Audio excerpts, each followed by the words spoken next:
evening and thanks for tuning in. I'm Ann Powell, the WJTS News. A southern Indiana man is behind bars on over 20 counts of child molesting.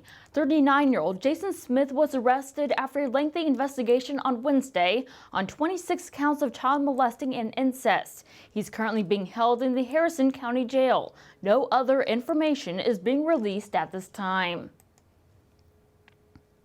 A familiar face is getting recognized for their hard work and dedication to the community. Gene Kuntz was awarded the Distinguished Citizen Award by the Jasper Jaycees for outstanding community service and was selected as an Outstanding Young Man of America on Wednesday night. Kuntz was awarded the key to the city of Jasper by Mayor Terry Seitz in June of 2018. He has also been working in radio since 1977. He's a board member of the Du Bois County Sportsman's Club and chairs the Hunters for the Hungry Project. He was also a member of the board of directors for the Jasper Chamber of Commerce and served as president. Kuntz has also been on the Jasper Strassenfest committee for 16 years, serving as advertising chairman, Jasper Strassenfest chairman, and the MC for many of the Queen's pageants. He's an avid hunter and outdoorsman, enjoys playing racquetball, baseball, pickleball, softball, and cycling. He and his wife Phyllis have 2 children, Jennifer and Matthew. He loves spending time with his 3 grandchildren as well as traveling. A project scheduled to start on State Road 56 in Hayesville next week could cause some travel headaches. And maintenance crews are closing State Road 56 from the Hayesville town limits to State Road 545 for seal coat operations. Work on State Road 56 is expected to last for about 3 days depending on weather conditions and will be performed under a soft closure with flaggers directing traffic as appropriate. NDOT, however, still urges drivers to slow down and stay alert near crews. It seems like a normal week for many, but for firefighters across the nation, it's a week of reflection and educating the public about fire prevention.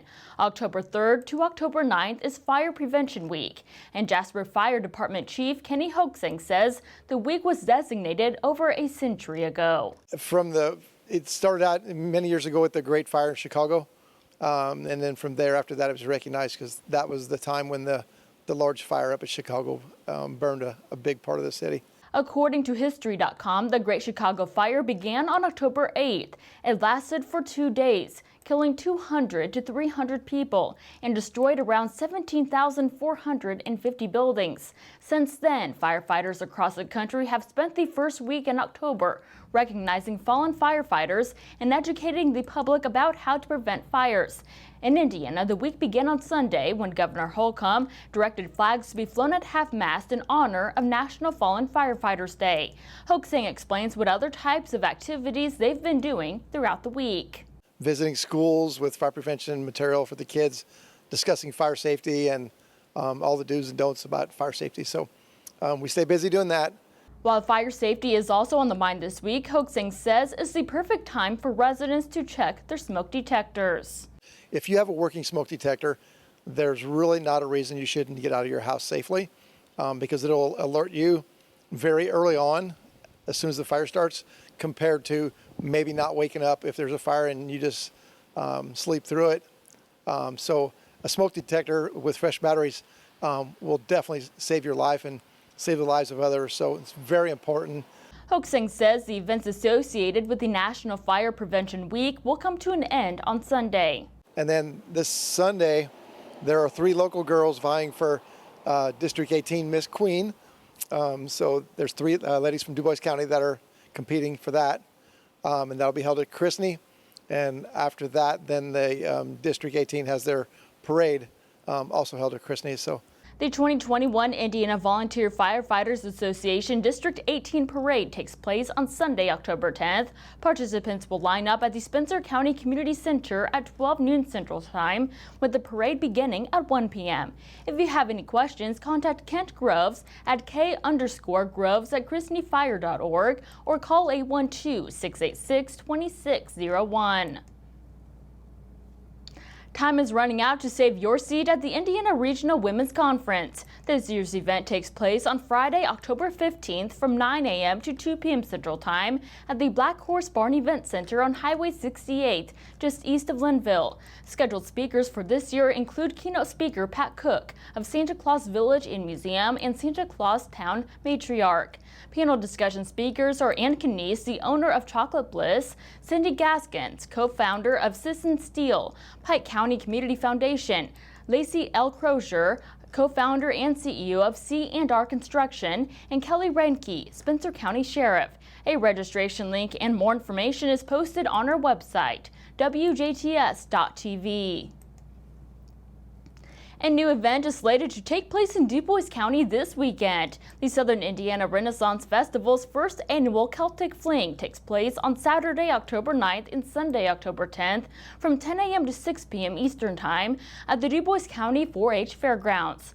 Some events at this year's festival include Celtic music, entertainment, food vendors, plus a beer garden that features beer from the Quaff On Brewery. Some of the foods this year include Scotch eggs, hamburgers, elk burgers, Philly cheesesteak, sticky toffee pudding, chips, big pickles, cotton candy, sliced caramel apples, hot dogs, and multi-flavors of lemonade. Tickets are $15 for adults for one day, or a weekend pass for $25 for those 12 and older. Kids under 3 years old and younger can get in for free. Ages from 3 to 12 years old are $7 for one day, or weekend pass for $10.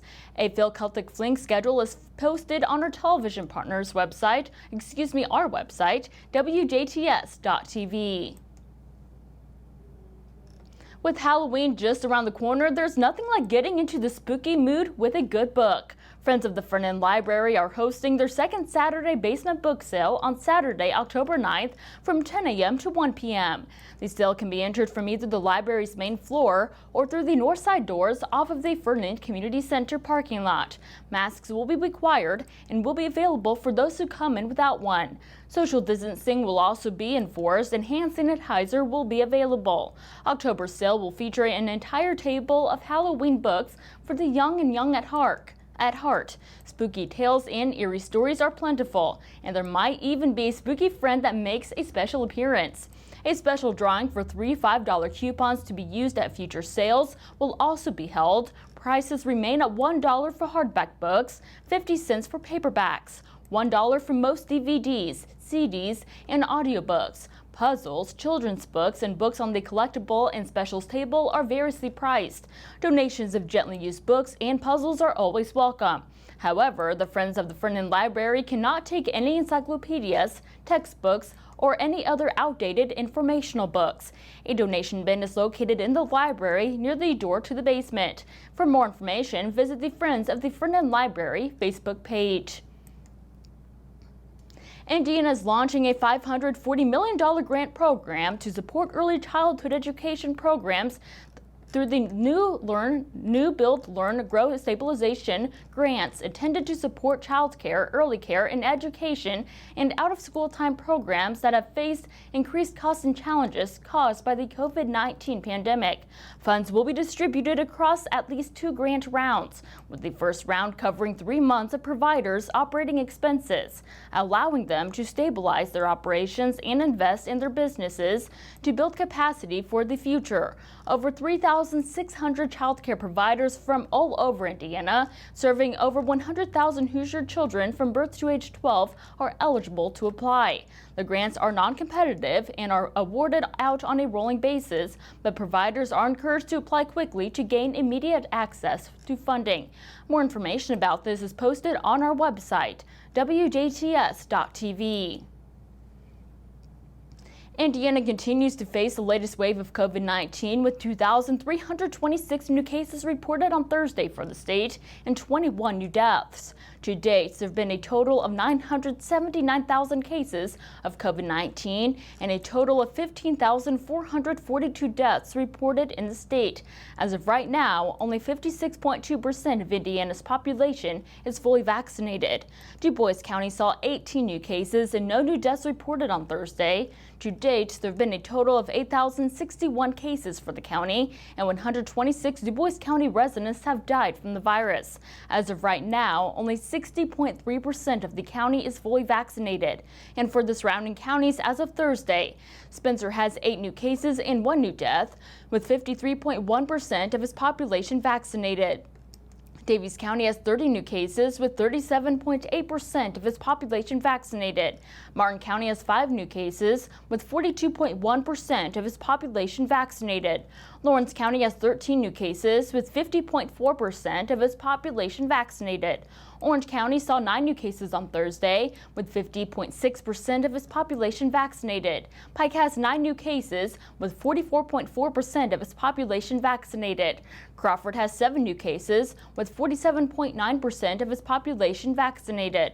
Perry County saw 3 new cases on Thursday with 59.3% of its population vaccinated. And finally, Warwick County saw 21 new cases with 65.8% of its population vaccinated. 26% of ICU beds for Indiana District 10 are in use for COVID-19 alone. The current recommendation from the World Health Organization, the Center for Disease Control, and the Indiana State Department of Health to help combat the COVID-19 virus is to get vaccinated. To schedule your first vaccine, go to ourshot.in.gov. To find a complete breakdown of the COVID-19 statistics for the state of Indiana, visit coronavirus.in.gov. And stay tuned. Weekly forecasts and sports with Kirk Gooksell are still to come on the WJTS News.